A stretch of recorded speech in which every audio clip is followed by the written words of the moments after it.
تعلیم القرآن کا پیریڈ ہے۔ تعلیم القرآن، قرآن سکھانا۔ تو ایک ہے سیکھنے میں سب سے پہلی چیز ہے پڑھنا۔ تو پڑھنے کے پھر آگے درجات ہیں۔ پہلا درجہ ہے کہ بغیر اعرابی غلطی کے قرآن پاک کو صحیح پڑھ لینا۔ پھر دوسرا درجہ یہ ہے کہ اعراب کی غلطی سے بچنے کے ساتھ ساتھ جو حروف کا امتیاز ہے جیسے تا اور طا، تو اس کے تشابہ سے بھی بچنا، اعرابی اعتبار سے بھی درست پڑھا جائے اور حروف کے امتیاز کے اعتبار سے بھی درست پڑھا جائے۔ پھر تیسرا درجہ یہ ہے کہ مزید جو تجوید کے قواعد ہیں، صفات لازمہ، صفات عارضہ، ان کی رعایت کے ساتھ پڑھنا تاکہ لحن جلی اور لحن خفی میں سے کوئی بھی غلطی نہ ہو۔ یہ تیسرا درجہ ہو گیا۔ تو ایک تو ہے یہ ریڈنگ، اس کی تلاوت اور اس کا تلفظ، یہ سیکھنا۔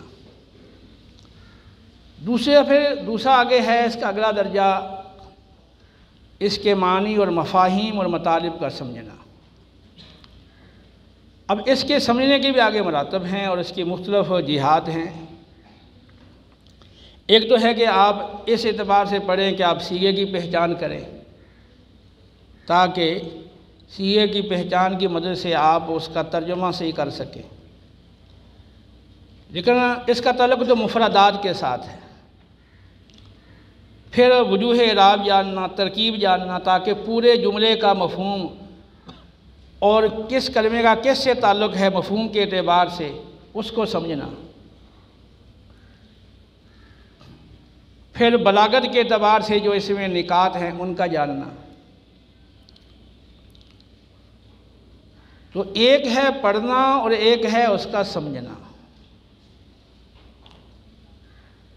تو محض پڑھنا یا محض سمجھنا یہ مقصود نہیں ہے صرف، یہ تو مقصود تک پہنچنے کے ذرائع ہیں۔ جو اصل مقصود ہے وہ ہے اس سے ہدایت حاصل کرنا۔ پوری زندگی جب سے آدمی کو شعور آیا، شعور سنبھالا، اس وقت سے لے کے جب تک وہ زندہ ہے، اس پوری زندگی کو کس طرح گزارنا ہے، عقیدے کے اعتبار سے، عبادت کے لحاظ سے، لوگوں کے ساتھ لین دین اور معاملات کے لحاظ سے، اور عادات و خصائل اخلاقیات کے اعتبار سے، اور لوگوں کے ساتھ اور مخلوق کے ساتھ، یہاں تک کہ جانوروں کے ساتھ تعلق کے اعتبار سے، اور دل کے اندر اور نفس کے اندر جو مذموم صفات پائی جاتی ہیں، حسد، کینہ، تکبر، اور یہ جو برے اوصاف ہیں آگے برے اعمال کے لیے محرک ہوتے ہیں، اور پھر برے اعمال وہ معاشرے میں فساد کا سبب بنتے ہیں۔ تو قلب کی ان مذموم اوصاف، نفس کی ان مذموم اوصاف سے پاکیزگی اور تزکیہ کے اعتبار سے آپ نے پوری زندگی کیسے گزارنی ہے اور کس موقع پر کیا کام کرنا ہے اور کیسے کرنا ہے، ان سارے معاملات کے بارے میں قرآن و سنت کی جو ہمارے لیے ہدایات آئی ہیں، ہمارے لیے جو اس میں رہنمائی موجود ہے، اس کو عملی شکل میں لے کر آنا، یہ ہے مقصود قرآن پاک سے، اور ہماری زیادہ غفلت وہ اسی مقصود ہی سے ہے۔ تو اس لحاظ سے یعنی قرآن سے مقصود ہدایت ہے، جس کا ہماری پوری زندگی سے تعلق ہے، اور جس پر آخرت میں نجات کا دار و مدار ہے۔ تو اس اعتبار سے قرآن کا علم اور قرآن کی تعلیم باقی تمام علوم پر فوقیت اور ترجیح اور تقدیم رکھتی ہے۔ واقع میں اور نفس الامر میں اور اللہ کے ہاں قرآن کا علم یہ تمام علوم سے مقدم ہے، اہم ہے اور سب سے پہلے نمبر پر ہے، اور اس کی اہمیت سب سے زیادہ ہے۔ ضرورت اس امر کی ہے کہ جیسے چیز واقع میں ہے ہمارے اذہان و قلوب میں بھی ویسے ہی ہو۔ اسی کو تو حق کہتے ہیں نا، یعنی جو چیز واقع میں ہے ویسے ہی آپ کو اس کا علم ہو، اور ایک چیز واقع میں تو کچھ ہے اور آپ کو اس کے بارے میں علم کچھ ہے، تو یہ اس کو باطل کہا جاتا ہے۔ تو قرآن کی اہمیت وہ سب سے زیادہ ہے، اور ہمارے ذہنوں میں بھی اگر سب سے زیادہ ہو تو اس کا مطلب یہ ہے کہ ہم اس معاملے میں اس بات کے جاننے میں حق پر ہیں۔ اور اگر واقعی ہمارے ذہنوں کے اندر بھی قرآن کی اہمیت باقی تمام علوم و فنون سے زیادہ ہو تو لازمی بات ہے کہ اس کا اظہار ہمارے عمل سے ہوگا۔ یہ بات ناممکن ہے کہ ہمارے ذہنوں کے اندر قرآن کی اہمیت سب سے زیادہ ہو اور ہمارے عمل سے اس کا اظہار نہ ہو۔ ہم دیگر علوم کی طرف زیادہ توجہ دے رہے ہیں، زیادہ محنت کر رہے ہیں، ان کو ترجیح دے رہے ہیں، ان کے لیے اپنی زندگی لگا رہے ہیں، پیسہ لگا رہے ہیں، اس کی بڑی طلب ہے، تڑپ ہے، وہ ہمارے عمل سے ظاہر ہوتا ہے۔ اب قرآن کے حوالے سے قرآن کا درس ہو رہا ہے تو جب تک زبردستی اور بٹھایا نہ جائے تو کوئی بیٹھنے کے لیے تیار نہیں، ایسے استغنا اور لاپرواہی کرتے اٹھ کے چلے جاتے ہیں۔ اگر آپ کو مدرسے کی انتظامیہ یہاں بیٹھنے پر مجبور نہ کرتی اور یہ اپنے نظام کا تعلیم کا حصہ نہ بناتی تو آپ خود سوچیں کہ اگر ویسے میری طرف سے کہ ترغیب ہوتی بھی میں درس دے رہا ہوں، آؤ بھی بیٹا آ کر بیٹھ کر سنو، آپ میں سے کتنے تھے جو اپنی خوشی سے اپنا کھیل کود چھوڑ کے اور اپنی گپ شپ چھوڑ کے آ کے یہاں سننے کے لیے تیار ہو جاتے؟ یہ آپ سمجھ سکتے ہیں، یہ ہمارے اندر بنیادی کمزوری ہے کہ قرآن کی اہمیت، قرآن کی عظمت، قرآن کا مرتبہ، قرآن کا مقام جیسا ہے عند اللہ ویسا عند الناس نہیں ہے، ویسا ہمارے قلوب میں نہیں ہے۔ تو سب سے پہلے اس بات کی ضرورت ہے کہ ہم اپنے قلوب و اذہان کے اندر قرآن کی تعلیم، قرآن کے علم کو سب سے زیادہ آگے اور مقدم اور راجع رکھیں، اور یہ سمجھ لیں کہ یہ ہماری زندگی کا اصل مقصد ہے۔ باقی چیزیں ہیں وہ اس کے تابع ہیں یا زوائد ہیں، اصل مقصود زندگی ہمارا وہ قرآن کا علم حاصل کرنا، اس پہ عمل کرنا، اور اس کے عمل میں یہ بھی ہے آگے پہنچانا کہ قرآن نے خود حکم دیا ہے۔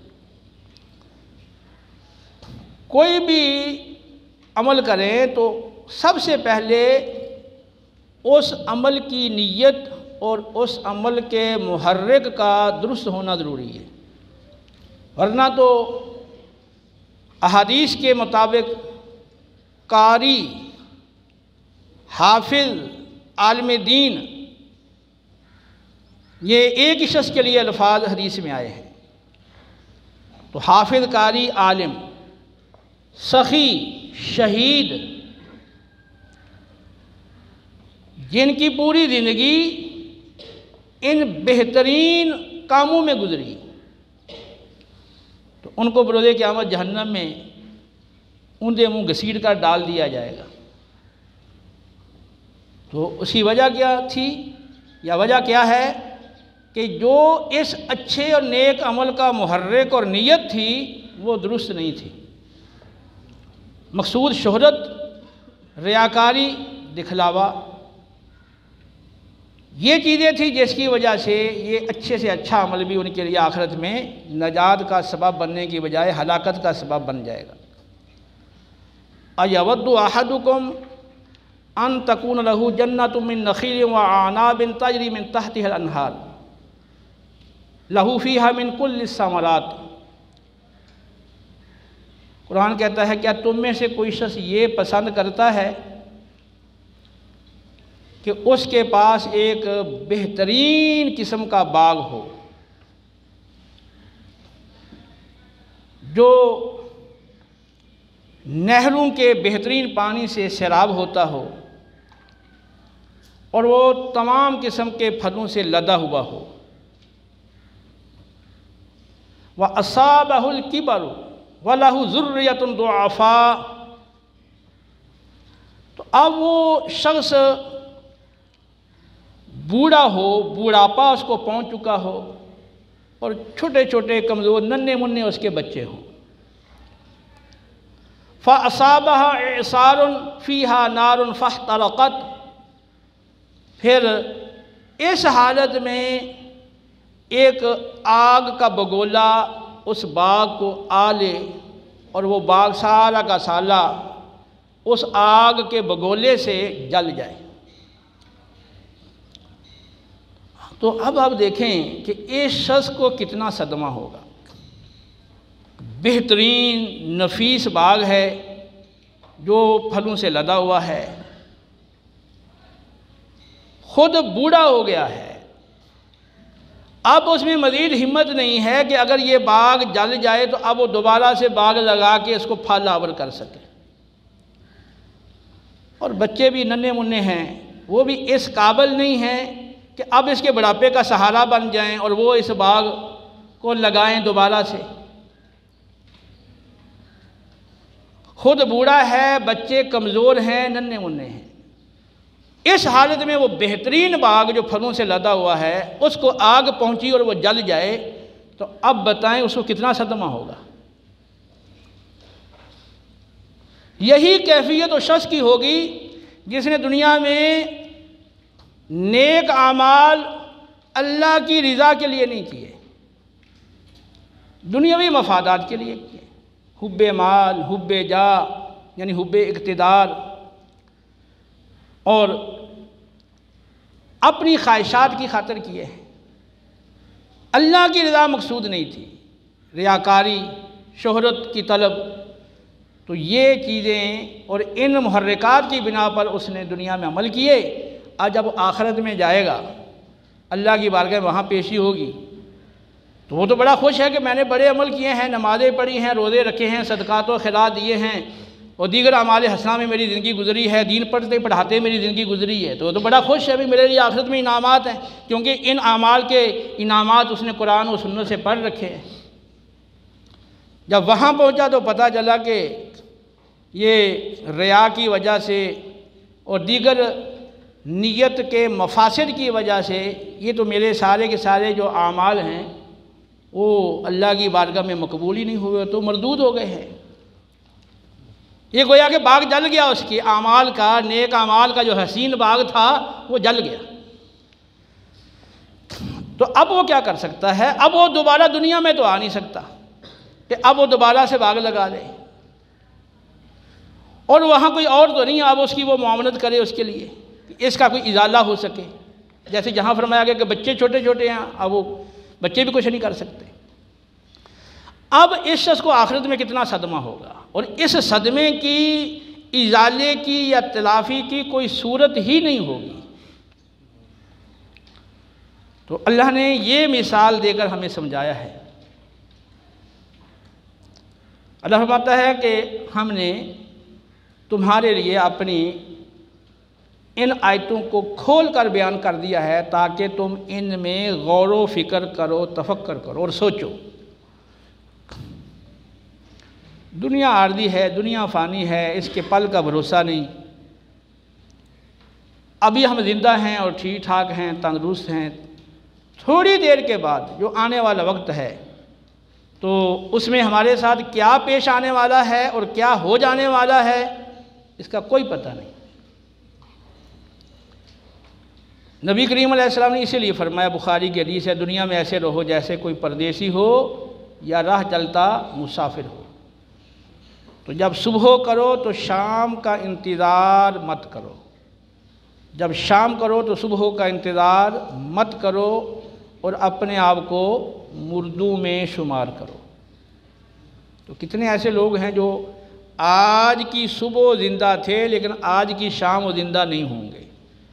کل جو شام گزر گئی، کتنے وہ تھے جو کل کی شام زندہ تھے اور آج صبح وہ زندہ نہیں تھے۔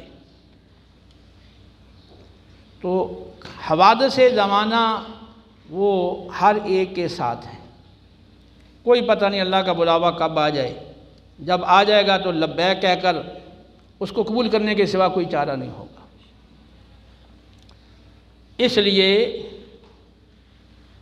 ہر فرد کو چاہیے کہ جو اس دنیا کے اندر ہمارے آنے کا اور ہمارے تخلیق کیے جانے کا مقصد ہے کہ اللہ کی اطاعت و فرمانبرداری میں زندگی گزار کے اس کو راضی کرنا، یہ مقصد ہماری زندگی، ہماری ساری حرکات و سکنات، ہماری ساری سرگرمیوں کا مرکز اور محور ہونا چاہیے۔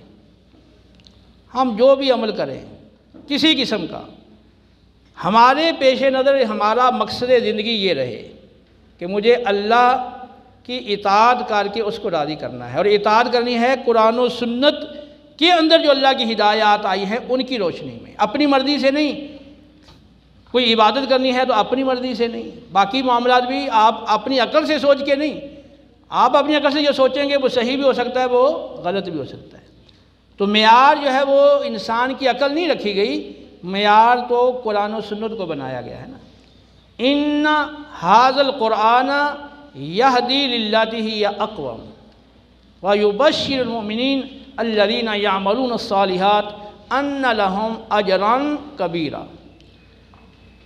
بے شک قرآن پاک لوگوں کو اس راہ پر چلاتا ہے اور اس راہ کی طرف رہنمائی کرتا ہے جو سب سے زیادہ سیدھی راہ ہے، اور وہ مومنین جو نیک عمل کرتے ہیں انہیں خوشخبری دیتا ہے کہ یقیناً ان کے لیے بہت بڑا اجر ہے۔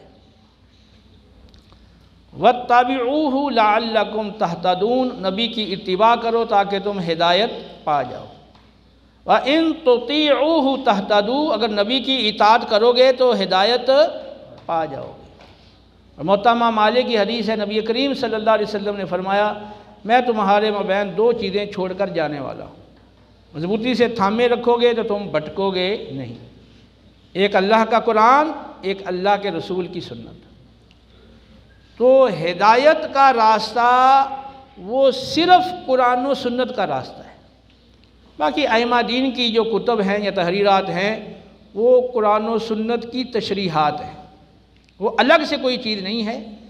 تو قرآن و سنت کی اتباع کے ساتھ ہماری ہدایت وابستہ ہے، ہماری خوشی ہو یا غمی ہو، سفر ہو یا حضر ہو، بیماری ہو یا تندرستی ہو، تمام حالات زندگی میں قرآن و سنت کی تعلیمات کی پیروی کرنا، اتباع کرنا، فالو کرنا اور اس کے ذریعے سے اللہ کو راضی کرنا، یہ ہمارا مقصود زندگی ہے، اور یہ سب سے اہم چیز ہے۔ تو یہ ایک افسوس کی بات ہے کہ ہمارے معاشرے کے اندر باقی چیزوں کو اہمیت دی جاتی ہے لیکن جو اصل مقصود ہے اس سے غفلت برتی جاتی ہے۔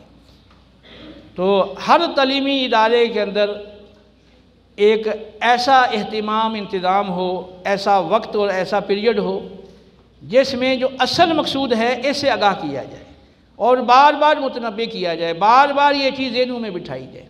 یہ چیز کا بار بار ذکر کیا جاتا ہے وہ ذہنوں میں بیٹھ جاتی ہے، وہ چیز راسخ ہو جاتی ہے، پختہ ہو جاتی ہے۔ تو الحمدللہ ہمارا ادارہ مصباح القرآن اس میں پہلے بھی تعلیم قرآن کا سلسلہ مختلف شکلوں کے اندر وہ چلا آ رہا ہے، لیکن اس سال سے باقاعدہ طور پر یہ ہمارے تعلیمی نصاب کا حصہ بنا دیا گیا ہے کہ ہمارا روزانہ ایک پیریڈ خاص اس عمل کے لیے ہوگا جس میں ہم قرآن پاک کی ہدایت سیکھیں گے۔ یہاں ہمارا جو اصل ٹارگٹ ہے، کیونکہ قرآن کا پڑھنا، تجوید کے ساتھ پڑھنا، یہ آپ کلاسوں کے اندر اپنے اساتذہ سے آپ سیکھ چکے ہیں اور سیکھ رہے ہیں، اور اسی طرح جو معنی مفاہیم ہیں وہ بھی آپ ایک حد تک اپنے نصاب کے مطابق سیکھ رہے ہیں اور کچھ سیکھ چکے ہیں۔ لیکن یہاں قرآن فہمی کے ساتھ ساتھ اصل جو ہمارے لیے عمل کے لحاظ سے، ہدایت کے لحاظ سے یہ ضروری چیزیں ہیں جو قرآن میں ہمیں بتائی گئی ہیں، ہم نے ان کو اجاگر کر کے ان کی اہمیت ذہنوں میں بٹھا کر ان پر عمل کے لیے آمادہ اور تیار کرنا ہے۔ اس کے لیے ذہن سازی کر کے قرآن کی ہدایات کو عمل میں لے کر آنا ہے۔ تو یہ سب سے زیادہ مقدس کام ہے، سب سے مقدس فریضہ ہے۔ ان اللہ یرفع بہذا الکتاب اقواما ویضع بآخرین، بے شک اللہ اسی کتاب کے ذریعے قوموں کو بلند کرتا ہے اور اسی کتاب کے ذریعے قوموں کو ذلیل و رسوا کرتا ہے۔ ہماری کمزوری اور کوتاہی کی جو ایک بنیادی وجہ ہے وہ یہ ہے کہ ہمارے تمام معاملات کے اندر ہمارا جو معیار ہے وہ یا تو اپنی عقل ہوتی ہے یا اپنی خواہش ہوتی ہے یا ہماری کوئی رسم یا رواج ہوتا ہے۔ ہمارا ہر معاملے میں معیار وہ نہیں ہے جو قرآن و سنت نے دیا ہے۔ یہی میں نے جو آپ کو حدیث سنائی ہے صحیح مسلم کی، پوری حدیث جو صحیح مسلم کے اندر موجود ہے، تو اصل میں سیدنا عمر فاروق رضی اللہ تعالیٰ عنہ نے مکہ پر نافع بن عبد الحارث کو گورنر مقرر کیا تھا، حاکم مقرر کیا تھا۔ تو اتفاق ہوا کہ عسفان نامی جگہ میں حضرت عمر رضی اللہ تعالیٰ عنہ کی نافع سے ملاقات ہوئی، تو آپ نے ان سے پوچھا کہ تم یہاں پر ہو، مکے میں اپنی جگہ نائب کس کو بنا کر آئے ہو، گورنر اور حاکم کس کو مقرر کر کے آئے ہو؟ تو کہا کہ عبد الرحمن ابن ابزہ کو۔ فرمایا وہ کون ہے؟ عرض کیا وہ ہمارے غلاموں میں سے ایک غلام ہے۔ فرمایا ایک غلام کو مکے والوں پر تم نے حاکم بنا دیا؟ عرض کیا حضور وہ قرآن پاک کا قاری ہے، قرآن کو اچھا جاننے والا ہے، فرائض کا علم رکھتا ہے، اور مسند احمد کی روایت میں یہ الفاظ زائد ہیں کہ وہ بہترین قاضی ہے، فیصلہ کرنے کی صلاحیت ہے۔ تو اس لیے میں نے اس کو اہل مکہ کا گورنر بنایا۔ تو اس موقع پر پھر عمر فاروق رضی اللہ تعالیٰ عنہ نے فرمایا تھا کہ میں نے رسول اللہ صلی اللہ علیہ وسلم کو فرماتے ہوئے سنا کہ بے شک اللہ تعالیٰ اسی کتاب کے ذریعے قوموں کو بلندی عطا کرتا ہے اور اسی کتاب کے ذریعے قوموں کو ذلیل و رسوا کرتا ہے۔ تو اب یہ حدیث کیا بتا رہی ہے کہ جو قرآن کا جاننے والا ہے اس کو تقدیم اور ترجیح دی جائے۔ تو ہماری جتنی بھی محافل ہوتی ہیں یا کتنے فنکشن ہوتے ہیں یا تقریبات ہوتی ہیں، تو ہمارا ترجیح کا معیار یہ نہیں ہوتا بھی یہاں پر فلاں بندہ موجود ہے اور وہ قرآن کا عالم ہے، اب اس کو ہم ترجیح دیں اور اس کی باتیں سنیں اور اسے ہم ہدایت سیکھیں، یہ نہیں۔ ہماری ترجیحات اپنی ہیں، یہ ہمارے پیر صاحب ہیں اور وہ ہو سکتا ہے وہ پیر صاحب کو خود ہدایت کی ضرورت ہو، لیکن وہ سب سے بڑے یہ نا وہ محفل کے وہ ہوں گے خاص، باقی ہمارے جو صدر ہوں گے، مہمان ہوں گے، دیگر ہمارے علاقے کے لوگ ہوں گے۔ ہاں اب ہمارا جو معیار ہے کہ اسٹیج کی زینت بنانا اور اسٹیج پر اس کو اہمیت دینا اور اس کی بات پہ زیادہ توجہ اور غور سے سننا، تو وہ ہمارا اپنا ایک معیار ہے۔ اور اگر مکے کا گورنر ہمیں بنانا ہوتا تو ہم اپنے ایسے ہی کسی شخص کو بناتے، لیکن انہوں نے نافع بن عبد الحارث نے ایک غلام کو گورنر بنایا۔ کس بنیاد پہ؟ کہ وہ قرآن کا قاری ہے اور وہ فرائض کو جاننے والا ہے اور اس میں قضاء کی اہلیت ہے۔ تو یہ معیار ہمیں بھی بنانا ہوگا، یہ قرآن کی ہدایت ہے۔ تو اگر ہم یہ معیار بنا لیں، ہمارے مشورے ہوں، ہماری مجالس ہوں، ہماری تقریبات ہوں، ہمارے فنکشن ہوں، ہو ہماری کوئی اتنی اہم میٹنگ کیوں نہ ہو، ہر جگہ ہمیں دین کی ہدایات کی ضرورت ہے۔ تو جو دین کو زیادہ جاننے والا ہے، اگر ہم اس کو زیادہ اہمیت دیں اور اس کی بات کو توجہ سے سنیں، اور یہ ہمارا معیار یہی بن جائے، ان اکرمکم عند اللہ اتقاکم، بے شک اللہ کے ہاں زیادہ عزت والا، مرتبے والا، مقام والا کون ہے؟ جو زیادہ تقوی والا ہے۔ اور زیادہ تقوی والا کون ہے؟ جو قرآن و سنت کو زیادہ جاننے والا اور قرآن و سنت کا زیادہ عمل کرنے والا ہے، وہ ربانی ہے۔ ٹھیک ہے، تو جب تک ہم یہ نہیں کرتے اس وقت تک وہ صحیح ہدایت پہ چلنا یہ دشوار معاملہ ہے۔ یہی چیز ہمارے لیے رکاوٹ ہے کہ ہماری ترجیحات اپنی ہوتی ہیں، یا عقل یا خواہش یا ہماری رسم و رواج یا ہمارے باہمی تعلقات ہیں، وہ ہمیں مجبور کرتے ہیں کہ ہم یہ روش اختیار کریں۔ تو اصل مقصود زندگی وہ قرآن و سنت کی ہدایات سیکھ کر ان پہ عمل کرنا ہے اور یہ ہدایات آگے پہنچانی ہے۔ جتنے بھی انبیاء علیہ السلام آئے ہیں، ان کے سچے اصحاب، ان کے اہل بیت اطہار، ان کے نقش قدم پر چلنے والے ان کے سچے غلام اور متابعین، ان سب کی تعلیمات کا نچوڑ وہ یہی ہے، ماں حاصل یہی ہے کہ قرآن و سنت کی تعلیمات حاصل کرنا، ان پہ عمل کرنا، وہ پوری زندگی ان پر پہرا دینا کہ قرآن و سنت کی تعلیم، تزکیہ نفس، اس پہ عمل۔ تو یہ ہر بچہ اپنے ذہن میں اس بات کو بٹھا لے۔ آج چونکہ اچانک وہ درس کا اعلان ہوا تو تمہیدی گفتگو میں نے آج کے درس میں کی، اور انشاءاللہ کل سے باقاعدہ ہم پھر قرآن پاک کا آغاز کریں گے۔ آپ اپنا قلم اور پینسل بھی ساتھ رکھیں گے، جو اہم بات ہوگی اس میں آپ اس کو نوٹ بھی کریں گے، اور پھر اس ہدایت کے پہلو کے حوالے سے جو گفتگو ہوگی پھر اس کے حوالے سے آپ سے وہ پوچھا بھی جا سکتا ہے، اور آپ کو کوئی ہوم ورک کے طور پر اس حوالے سے کوئی کام بھی دیا جا سکتا ہے۔ اللہ ہمیں عمل کی توفیق عطا فرمائے۔ بسم اللہ الرحمن الرحیم۔